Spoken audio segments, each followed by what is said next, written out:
Hello, ladies and gentlemen. I'm the Omni viewer, and it's finally here.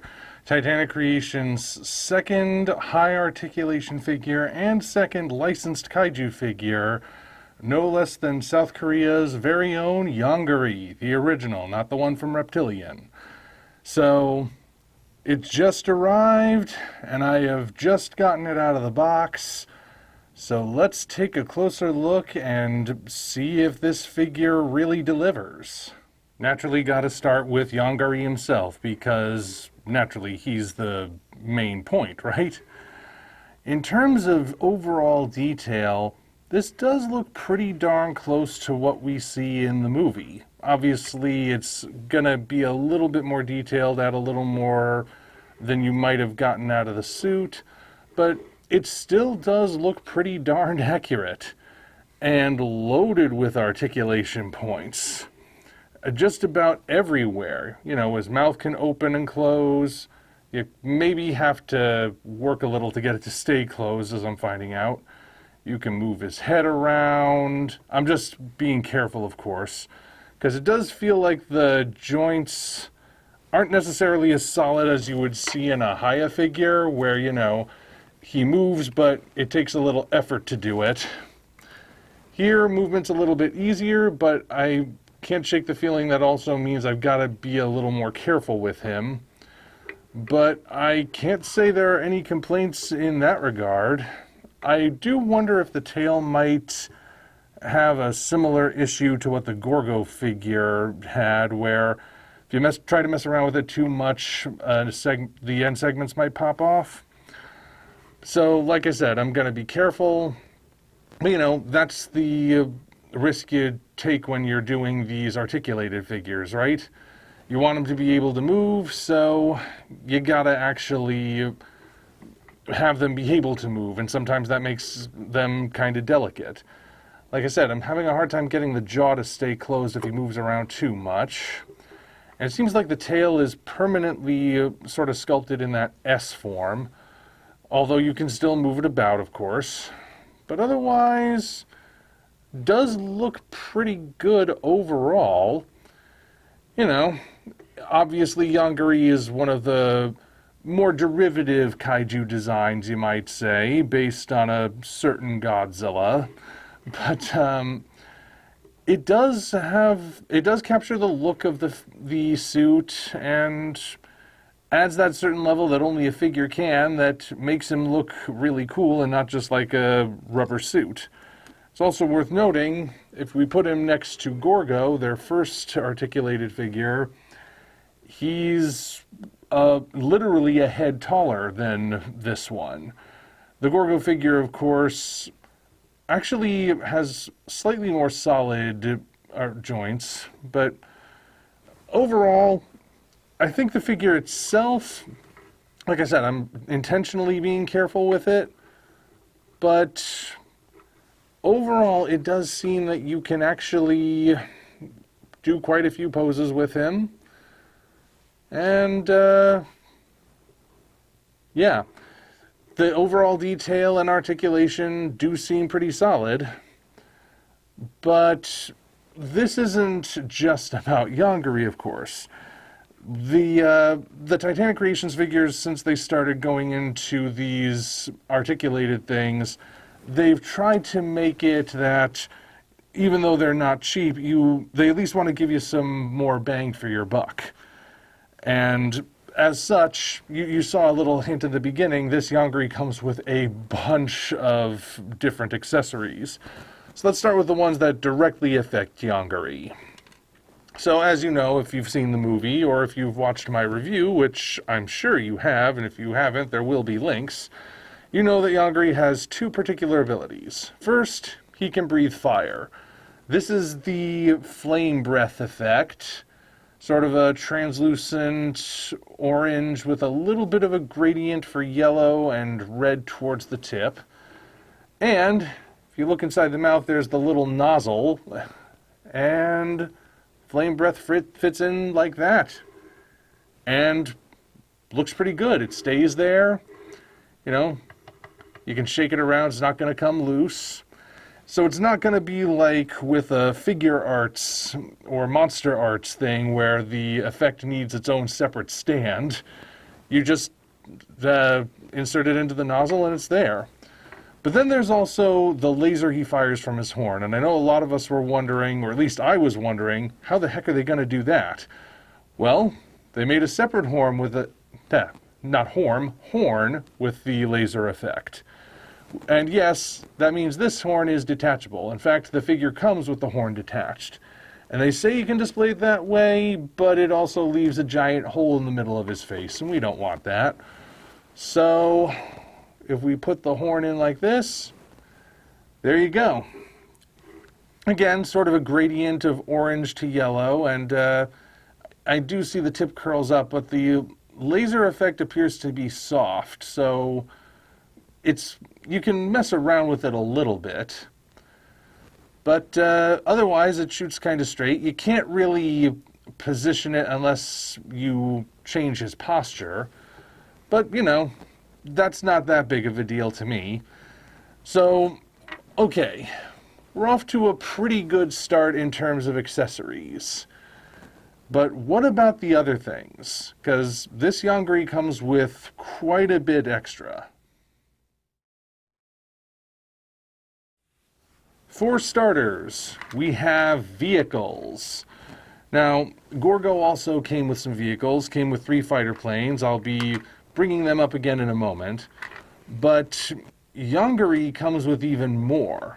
We have 3 identical tanks for ground patrol. We have 3 identical jets.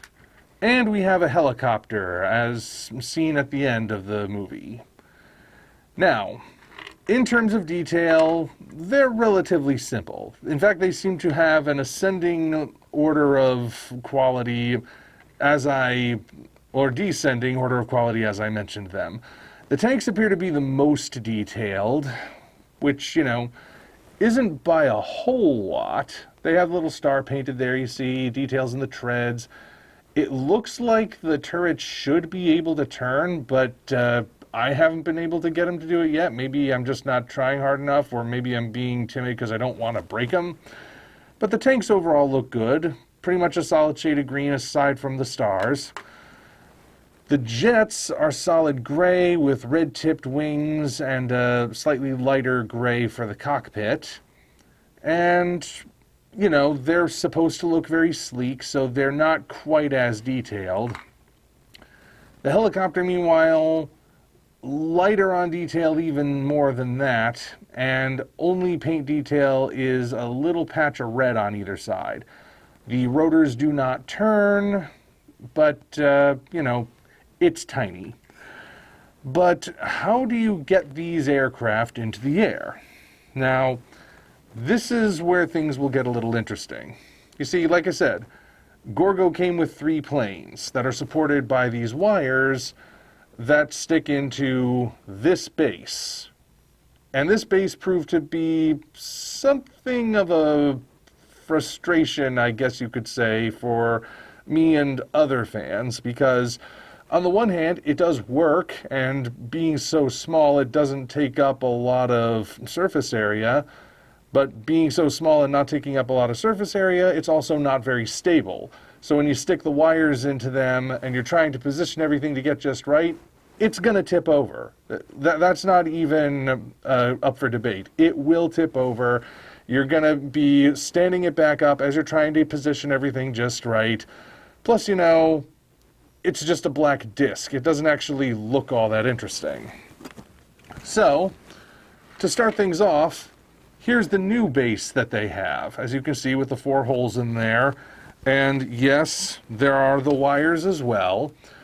But right off the bat, we see that this base is very different from this one.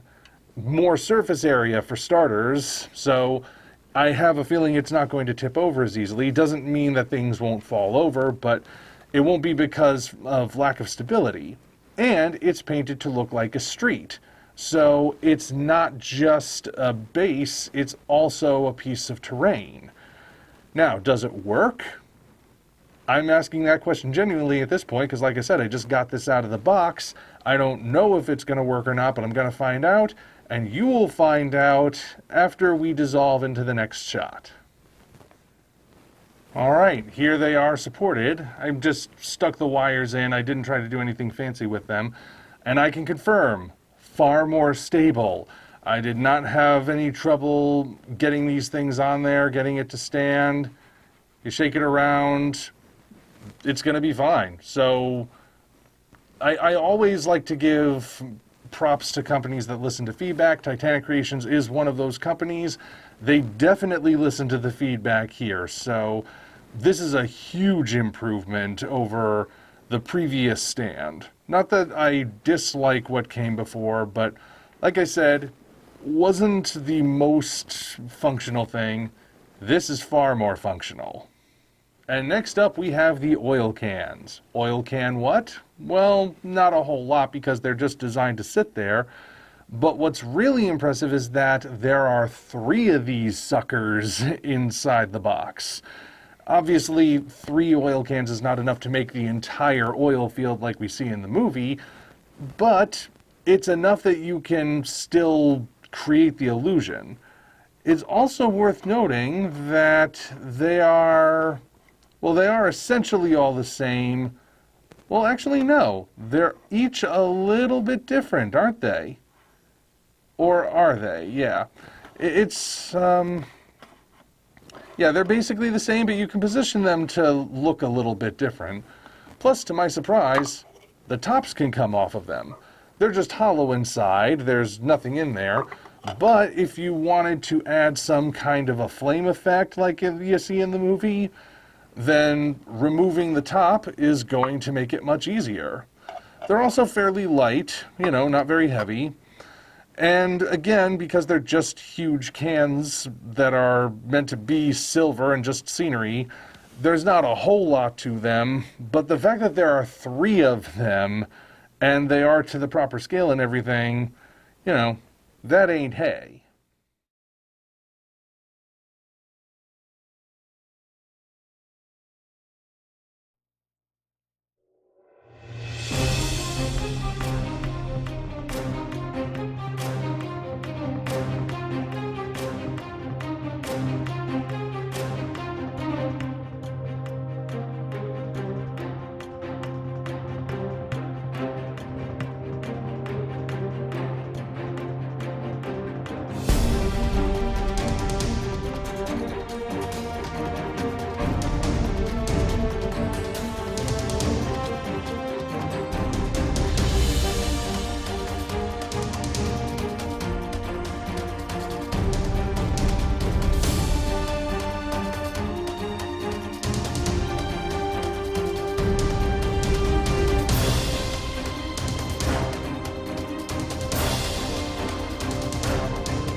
And now I must say with a heavy heart that Titanic Creations has gone a bridge too far. Yes, we also have a bridge like we see in the finale of the movie. And you may have noticed in the beginning, if you were paying attention, it came in pieces because it's specifically built as a destructible bridge. So you have these 2 different parts plus the 3 stands. And I just sort of loosely assembled them here. Detail on these is pretty good. Inside of the bridge itself, you have the different pathways.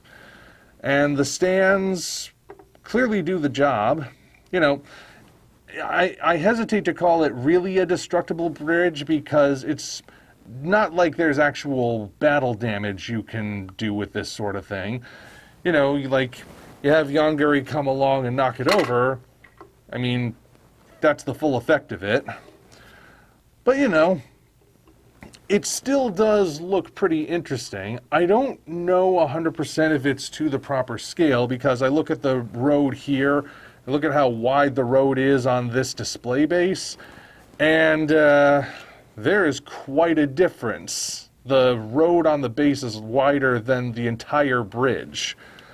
So I don't know if the scale is quite correct, and if one of the scales is correct, I don't know which one it is. Of course, the bridge could always, if you're setting up a display, go in the background, in which case it wouldn't matter as much. But, you know, again, very nice addition to have. And finally, we have My Pagoda. Yes, this pagoda, as appears in, was seen early in Yongary's rampage, which he doesn't actually interact with, but it is still prominently featured. So, this is a nice little addition because it sort of adds a specific cultural flair. Yongary is, of course, a South Korean kaiju, let's not forget. So, having a building that is specifically South Korean is a very nice touch. And the detail is actually pretty good overall. I mean, it's not like this is a hyper-detailed miniature replica. Let's not forget, the main point here is the monster, not the scenery. But overall, it's good scenery. I mean, look at this. They even have the little door in the back. They have the gate here. The grounds are a nice grass green. And, again, adds a nice little bit of visual interest to the overall display. So, it wasn't necessary at all. Again, this is a building that Yongary never actually interacts with, and all this structure does is just sit there, no destruction or anything, but it still looks really good. So, final verdict, I do like the figure. Again, some of the joints feel a little bit looser than I was expecting, and I'm intentionally being careful with it in this video, but the amount of bang you get for your buck is impressive. Like, the figure wasn't cheap for pre-order, which that's what I did. I pre-ordered it. But considering how much is included with it, it's actually much cheaper than your average SH Monster Arch figure, like this Anime Gamera here. Monster Arts costs way more than this figure did, and frequently comes with fewer bells and whistles, or the bells and whistles are in a completely separate accessories pack. Here, they included a lot. It's not a full cityscape, of course, but it provides enough that you can set up some really interesting stuff.